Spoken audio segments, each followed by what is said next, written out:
గన్నవరం నుంచి వంశీ నిలబెడతా ఉన్నాడు. మీ అందరికీ తెలిసిన వ్యక్తి, మంచివాడు, సౌమ్యుడు, నాకు మంచి స్నేహితుడు కూడా.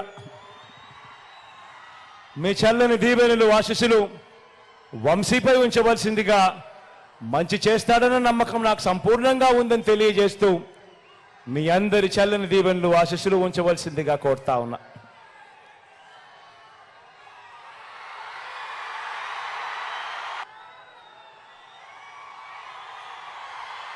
గన్నవరం నుంచి వంశీ నిలబెడతా ఉన్నాడు. మీ అందరికీ తెలిసిన వ్యక్తి, మంచివాడు, సౌమ్యుడు, నాకు మంచి స్నేహితుడు కూడా. మీ చల్లని దీవెనలు, ఆశీస్సులు వంశీపై ఉంచవలసిందిగా, మంచి చేస్తాడన్న నమ్మకం నాకు సంపూర్ణంగా ఉందని తెలియజేస్తూ మీ అందరి చల్లని దీవెనలు, ఆశీస్సులు ఉంచవలసిందిగా కోరుతా ఉన్నా.